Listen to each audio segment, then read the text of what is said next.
Good afternoon, everyone, and welcome back to the Suburban Rifleman. Today, I want to take a look at another cool old military surplus rifle. I'm sure many of you have already recognized the fact that this is a U.S. Springfield Model 1903 rifle, as used by our troops during World War I. It's basically a modification of the Model 98 Mauser design. It and the 30-06 cartridge that it chambers were adopted in response to lessons that we learned during the Spanish-American War when our troops, who were equipped with the 30-40 Krag-Jorgensen rifle, had to face off against Spanish troops who were armed with a much stronger and more powerful Mauser rifle chambered in 7mm. As I already said, this was the standard issue rifle during World War I. But while this is a Model 1903, it's a little bit different than most that you'll see. And that is because it's a Model 1903 Mark I. And this is a rifle which was manufactured specifically to work in conjunction with the Pedersen device, as designed by John Pedersen. Now, if you're not familiar with the Pedersen device, if you're not familiar with John Pedersen, I would strongly encourage you to go out and do some research. There's a lot of information here online. There's a lot of information in print. It's a really fascinating story. But the basic principle with the Pedersen device was it was a pistol caliber conversion unit, which was designed to replace the bolt on the 03 Springfield. You simply removed the normal bolt from the rifle and replaced it with this device. It would go right into the same bolt raceway, and it was essentially a semi-automatic pistol action for all intents and purposes. It fired a very small and relatively weak 30 caliber pistol cartridge. It was fed by a 40-round magazine, which then allowed the rifle to work in an auto-loading fashion. Every pull of the trigger fired a cartridge, ejected it, and loaded another one. And essentially, it transformed this rather large and heavy infantry rifle into a pistol caliber carbine, or I guess maybe a very cumbersome submachine gun. And it was designed to provide the American soldier with a much higher volume of fire. It was obviously going to be a lot weaker than the 30-06 cartridge. This 30 caliber pistol cartridge only had I think an 80 grain bullet, which was pushed by 3.2 grains of bullseye to give a muzzle velocity of about 1,300 feet per second. It would only penetrate as much wood at short range as the 30-06 cartridge would penetrate at a half a mile, about 10 inches of wood. But that was plenty enough to inflict serious casualties on the enemy. Now, the Pedersen device was designed to fulfill a very limited role. It was not a permanent modification of the rifle. The soldier would still have his standard bolt. He would still be carrying his standard loadout of 30-06 full-power infantry cartridges, but he would keep his Pedersen device in sort of gutta-percha scabbard on his belt, and if he and his comrades were going over the top to cross no man's land, or if the enemy was coming across no man's land to assault his trench, he could very quickly withdraw the standard bolt from the rifle, insert the Pedersen device, lock in a magazine, and he would have a much higher volume of fire. And it was a really cool idea. Now, it never actually got tested because the first Mark I rifles and the first Pedersen devices, as far as I know, started rolling off the production line in prototype form in early December of 1918. And of course, World War I had ended a month earlier in November of 1918. So we'll never really know how effective the Pedersen device might have been in actual combat, but it was a pretty promising idea, and it's a very, very interesting device. And again, there's lots of information out there, so I would encourage you to go look that up and take a closer look at the Pedersen device. But what I want to do is take a closer look at this rifle and show you some of the modifications that were made to it. And we're just going to go over it stem to stern, take a very close look at it, like some of the other benchtop videos we've done, and hopefully you'll enjoy it. All right, guys, so I am on vacation. As a result, our benchtop is actually going to be a railing top. review here, but the bench isn't really an important part of the review anyway. Now, I am by no means a very, very knowledgeable expert on Model 1903 Springfields. I am not a U.S. Martial Arms collector. This is my dad's rifle. But I'll give you the best overview of it I possibly can. Most importantly, here's the receiver. And it says U.S. Springfield Armory, Model 1903, Mark I, and it gives the serial number. Otherwise, the 03 receiver is pretty much as you would expect anyone to be, except for that hole in the side. And that is the ejection port for the Peterson device. When you remove the 03 Springfield bolt and install the Peterson device, the magazine for the device came in on an angle, like a 45-degree angle from the right, and the spent cases were ejected out through this ejection port on the left-hand side. And that's just milled right through the sidewall of the receiver. Now, I don't know if any existing 03 Springfields were converted to be used with the Peterson device. I've heard that they were, but as far as I know, this one was manufactured purposely as a Mark I, and I think most of the 03 Mark Is were purpose manufactured. The rear sight is essentially an 03 rear sight. It's a pretty complex thing. It has a normal battle notch here, and it has an aperture there, and a notch there, and a notch there for when it's flipped up for long-range use. You can see here it's graduated out to 2,800 meters. I'm not really familiar with this rear sight. I don't understand how all of that works, but for those of you who are just interested in seeing what all of this looks like, I'll give you as good a view as possible of it. It's from the left side, from the right side. There's a windage adjustment screw here. This screw is just a locking screw. The elevation slide gets moved up and down by hand, and this nut simply locks it in place. There's a nice close look at the rear sight. Okay. Standard Springfield 03 furniture here. You've got your rear barrel band with the retainer. I don't see any identifying marks on there. Oh, there is a mark right there. Some of you might know what that is. Sling swivel.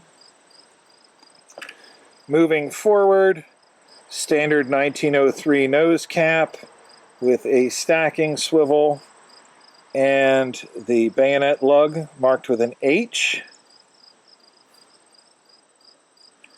The barrel at the muzzle is marked SA for Springfield Armory. We've got the flaming bomb, which was the U.S. Army Ordnance logo, and a date of 4/18, so April of 1918. Keep in mind, the Mark I rifles weren't produced until December of 1918 at the very earliest. So obviously the barrel, this was a barrel that was manufactured previously and simply used on the rifle. The front sight is a very standard Springfield 03 front sight. So now we'll flip the rifle over, take a look at the left-hand side of the receiver, and I'll give you a better look at that ejection port for the Peterson device. Another difference was that the wood of the stock was relieved. It was lowered here to clear the ejection port. As you can see, it's lowered on the right-hand side to clear, I guess, the extractor here. But on a standard 03, this line would have been much straighter, but it was lowered especially to clear the ejection port there. It looks a little bit rough. It's not the smoothest work I've ever seen done. This is a standard magazine cutoff. That's the off position. That's the on position. Now, the Mark I rifle, when it was originally designed to be issued in conjunction with the Peterson device, had a special magazine cutoff lever, and it locked the Peterson device in place when it was in the off position, I believe. I might be wrong about that. You can certainly correct me down below. It might have been locked in position when it was in the on position. But after all the Peterson devices were disposed of and obsoleted, all of these parts were retrofitted back to the standard 03 configuration. The two other specialty parts that were used with the Peterson device specifically was a different trigger and a different sear, which is inside. And I'm not going to show you that because these also were retrofitted back to standard 03 configuration. You've got a standard 03 Springfield floor plate and trigger guard. Nothing too amazing there. There's what appears to be a serial number here, but that is not the serial number of the rifle. I'm not sure what that is. The serial number of the rifle, 1276, actually appears on this side of the buttstock. Standard 03 rear sling swivel, along with a U cartouche in the stock there, and a fairly standard 03 butt plate with a standard spring-loaded door and a storage compartment in the back there. You can see that is checkered steel. The only thing really that's wrong with this rifle is my old man seems to have a screw loose. He's lost one of his butt plate screws, but we're not going to let that deter us from taking this rifle out and shooting it. So let's do that next. So the following day, as you may be able to tell from my wardrobe change, I ran out of time yesterday. One thing I want to point out quick before I go ahead and shoot the rifle is what was pointed out to me last night is that I have a tendency to morph when I'm speaking about the Pedersen device or the Peterson device between saying Pedersen or Peterson. If you look at the spelling and if you consult the experts, it seems that the proper pronunciation is Pedersen. I grew up at a time when people said Peterson, and I have a tendency to revert back to that when I'm not paying attention to my language. So I think the proper pronunciation is Pedersen, and we're just going to run with that. All right, so we got our Model 1903 Mark I, and we're going to go ahead and shoot it. I've got some Greek HXP ammo, surplus ammo here. This is good quality stuff. It's a little bit hot, but the 1903 is certainly capable of handling it. So I'll take a couple of shots off the bench here, and then we will take a couple of shots standing.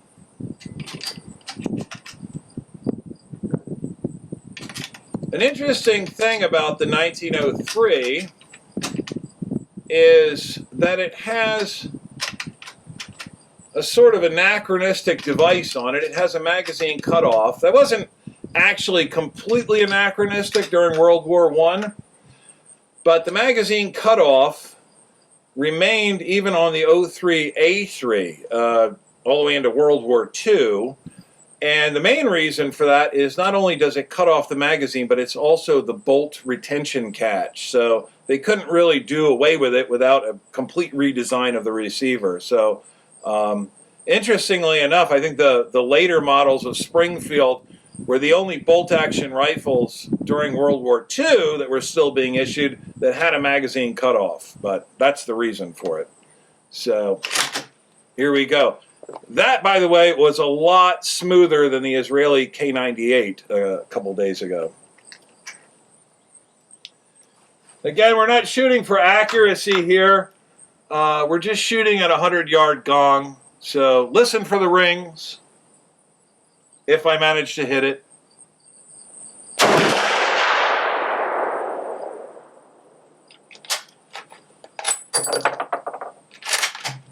Wow, that is a lot smoother than the K98 Israeli.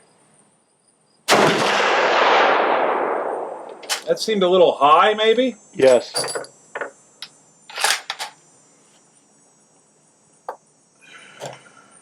I don't know what the battle zero is on these.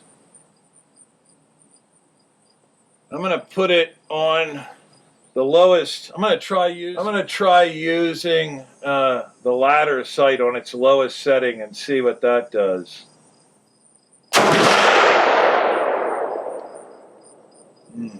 That seemed like it was there, but I didn't hit the gong.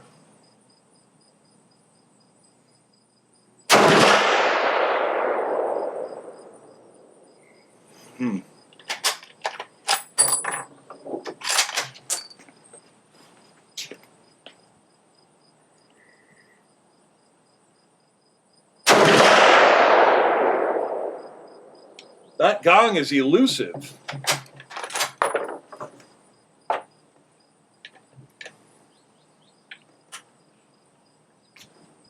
So that's the model 1903 Springfield. As I stated before, the standard issue rifle during World War I. I did neglect to mention yesterday the 1917 model, the so-called Eddystone Enfield, which was also in 30-06. There were actually more Eddystone Enfields used during World War I than the 03 Springfield, but I think this was the standard issue rifle, correct, Ed? For World War I? Yes. I think the 1917 was the standard, but a lot of the 03s were used. Okay. So I didn't manage to hit the gong at all, unfortunately. You didn't get to hear that ringing. But now I'm going to take a few shots standing. So as you can imagine, with 30-06, recoil on the bench is, it's not terrible, but it's fairly significant. We're going to take a few shots standing now. And of course, we're still using Greek HXP ammo.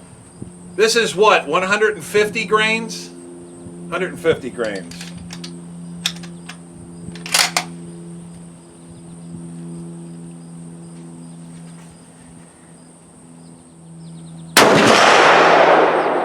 Hit the gong that time. You did. Maybe I should shoot offhand all the time.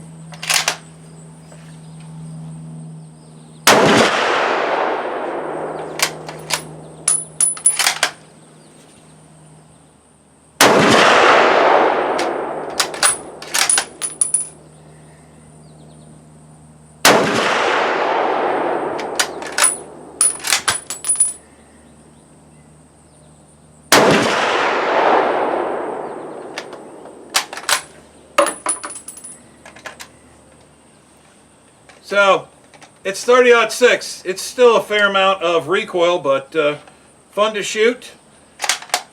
All right, let's go wrap this up.